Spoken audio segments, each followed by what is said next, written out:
একজন পুরুষ যখন মারা যায় তাকে ঢাকার জন্য 3 পার্টের পোশাক বা কাফন ইউজ করা হয়, আর নারীকে 5 ভাগে কেন দেওয়া হয়? কারণ নারীর কোনো বডির পার্ট শো করানো যাবে না। আমার প্রশ্ন, জাস্ট 5টা পার্টেই কিন্তু শেষ হয় না। দেখবেন নারীর লাশের উপরে পুরোটা চাদর দিয়ে ঢেকে দেওয়া হয় যাতে করে কেউ দেখতে না পারে।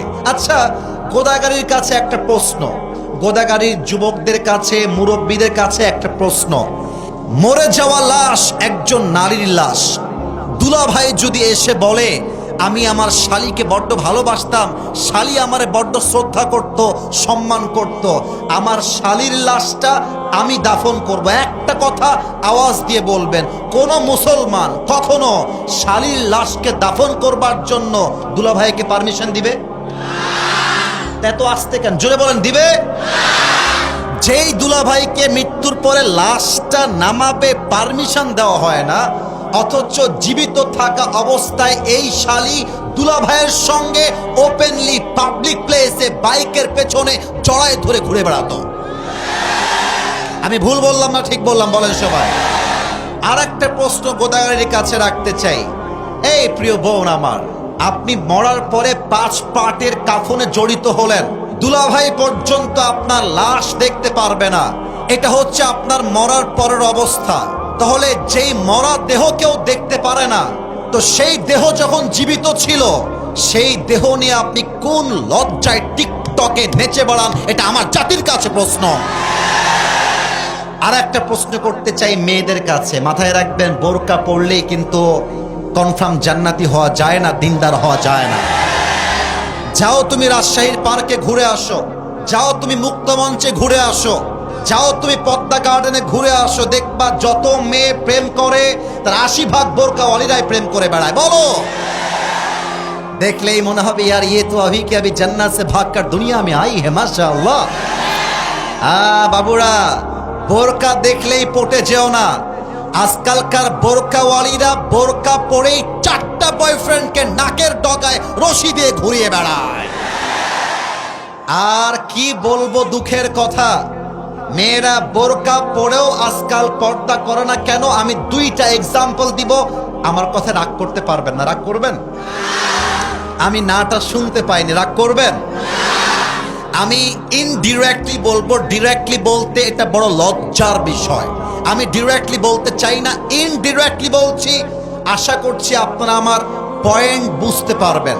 কিছু মেয়ে এমন টাইট ফিটিং বোরকা পরে, যেই বোরকা পরিধান করার পরে তার দেহের সবচাইতে প্রাইভেট অংশ, তার দেহের সবচাইতে সেন্সিটিভ অংশ এতটা টাইট পরে যুবকরা দেখার সঙ্গে সঙ্গে তার চরিত্র নষ্ট হয়ে যায়।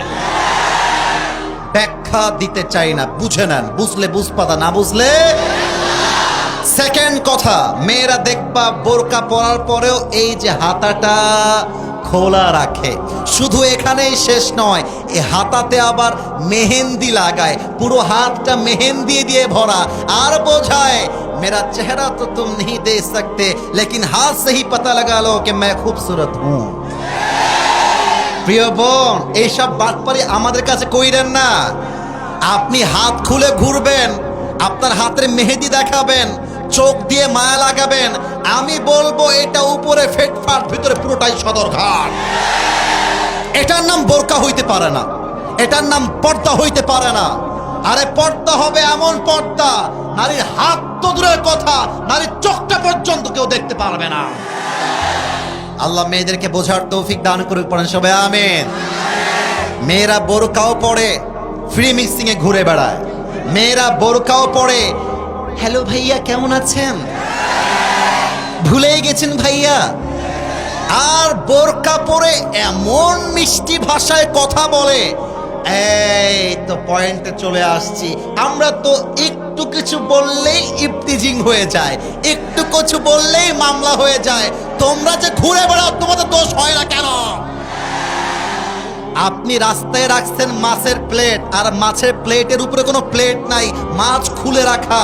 বিড়ালকে বলবেন এই বিড়াল খবরদার সোনামণি, বিড়াল বলবে তুই যতই ওয়াজ কর কাজ হবে না, আমি মাছ খেয়েই ছাড়বো। প্রিয় বোন, আমাদেরকে ইফতিজিং মামলা দেওয়ার আগে আপনাকে আপনার বোরকা ঠিক করতে হবে, আপনাকে আপনার পোশাক ঠিক করতে হবে, চরিত্র ঠিক করতে হবে। আমরা কিছু বললেই দোষ হয়ে যায়। আর কি বলবো, বোরকাওয়ালি মেয়েদের রুচিও খারাপ। আজকালকার দিনদার পছন্দ হয় না, গাঞ্জাখোর মেয়েদের বেশি পছন্দ হয়। আল্লাহ মেয়েদেরকে হেদায়াত দান করুক, পড়েন সবাই আমিন।